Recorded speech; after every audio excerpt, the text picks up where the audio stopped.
The Secret Life of Pets. Illumination Entertainment has really stepped up to be the new major animation studio in the industry to keep an eye on.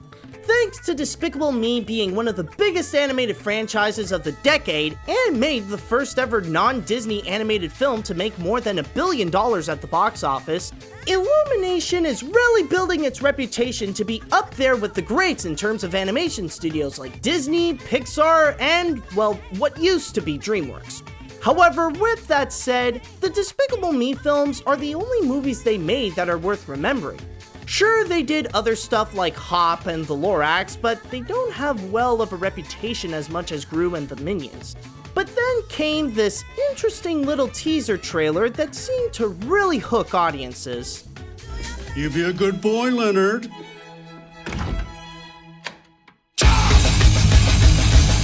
Looks like it has potential to be a great comedy. Maybe this will show that they could do more than just Minions. But is the life of pets a secret to truly uncover, or do we have better things to do with our own lives? Let's find out. The story. In the beginning of the film, after you go through all the scenes from the teaser, when Katie would come in and introduce Duke to Max, right then and there, the movie just openly explains what will happen for the rest of the film. The biggest issue of the movie is that the story itself is very predictable, and it's guaranteed that audiences will enter into familiar territories with the adventures that the pets have to go through. In fact, the whole movie can be best described as the plot of Toy Story with the setting of Oliver and Company. Just make Max Woody and Duke Buzz, and you'll get a good idea of what The Secret Life of Pets is about. Oh, it's just one vase. Is it, Duke? Is it? Ah, that's a shame. What are you doing? Even with the concept, the idea of what pets do when the humans aren't home feels more like an unoriginal plot in terms of animation. I can guarantee you that this idea has been done before on numerous occasions. What makes this much of a shame is that the predictability takes away all sorts of suspense the movie tries to build up. With that said though, even though this film would be rather poor on paper, in execution, the movie does make the most out of it. Even if it does focus on the journey of the animals, it does manage to do it in a successfully comedic way. Yes, it's predictable from beginning to end, but at least it's enjoyable thanks to the fantastic dialogue delivered by a great cast. It always manages to find every comedic possibility they can do with the pets and the journey they have to go through. On top of that, like how Toy Story delivers the importance of toys in our lives and what they mean to us, this movie also shows a good amount of heart that shows the relationship between owners and pets in the point of view of the animals, presenting how they feel about humans rather if they're domesticated or not. Although it brings out the best of what they can offer in terms of comedy, it still doesn't really help that the story is rather weak. The animation. Like the story, in concept, it's nothing special, but in execution, the animation is nice to watch.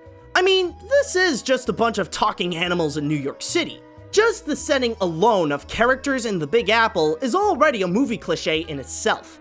I even already mentioned how it has some strong parallels to Oliver and Company. But with that said, what did this movie do right in order to take this old trope and turn it into something visually pleasing? Well, for starters, as it is a film from Illumination, it holds on to the same character design from Despicable Me, where the style is simpler and puts emphasis on shape. Although it can look a little weird like how Katie looks like a detailed stick figure, the style is actually put to good use on the animals, having a bit of a cartoony edge, but with all the interesting shapes in them, it makes the pets look cute and it does help with the comedy. What works even better is the use of character animation. With the wide variety of animals used like dogs, cats, reptiles, and birds, you could tell how the animator spent a good amount of time researching the movements of the animals and the many ways to get some laughs out of them, like with Buddy and especially with Snowball. As for New York City itself, this is one of those rare movies that's set in New York and it actually captures the feeling of New York itself. It's not like it could be taken place in any big city and New York is chosen because it's the popular one. It actually emulates the grand scale, the variety of areas, the ins and outs of the place, all without going to the obvious landmarks like Times Square and Grand Central, and not a single mention of pizzas and Broadway.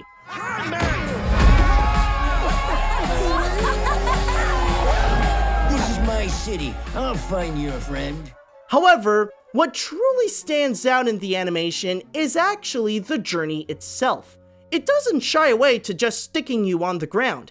It could take you like a roller coaster from the top of a building to the underground sewers to the bridges to literally a sausage fest to any way you could travel in New York, which gives the film a good amount of high energy and makes the adventure fun to watch. So we've already been to New York City with a bunch of animals before, but we've never been around the place quite like this. The characters. Out of all the elements in the film, what people will remember the most from this will be the characters. With the amount of charm and the performances from the cast, people who watch this will at least come out with one favorite character. With the protagonist and the ones who cause all the animals to go on a wild goose chase, Max would probably be the least interesting. He's basically a copy of Woody who starts out hating Duke at the beginning, but then grows a friendship with him throughout the journey. Speaking of Duke, he's the new guy that has no choice but to tag along with Max to find his way home. As for Max's friends, Gidget is the girl that's madly in love with him that's determined to bring him back, along with the wiener dog Buddy, the crazy Mel, Tiberius whose predatorial instincts kick in, and the best representation of a cat, Chloe. And then you have Snowball, the leader of a group of rebellious animals who seek revenge on the human race for the treatment they've gotten. He could possibly be the funniest character in here just by how villainous and over the top he can be, all while presenting himself as this cute little bunny rabbit. Oh yes, tiny dog, we got your friend. Advantage me. Uh-oh, just ignore what just happened, okay?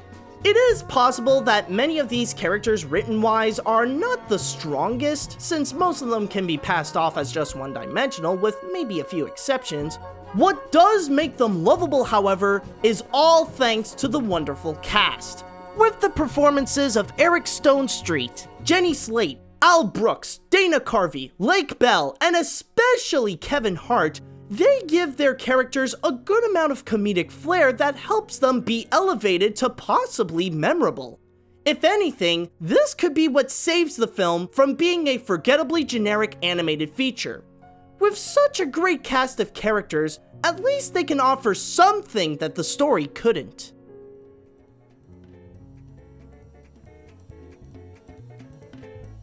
I won't say that this is one of the best of the year, or even one of Illumination's best, but it's not necessarily bad for what it is.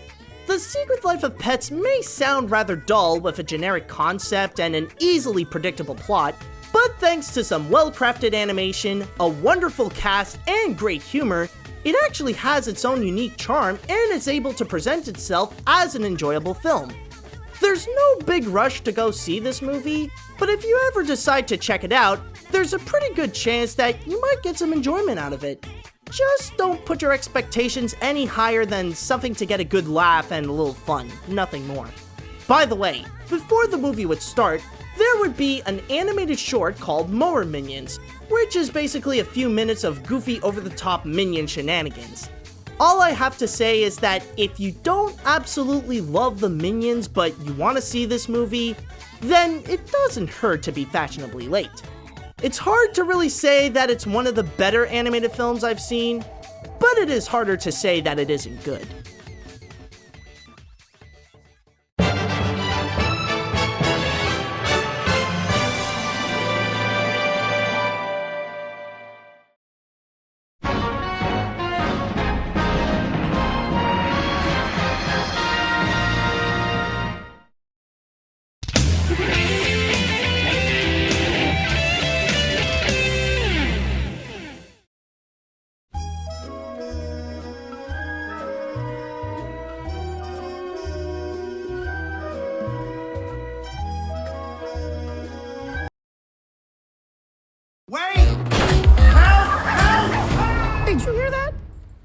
Butterfly!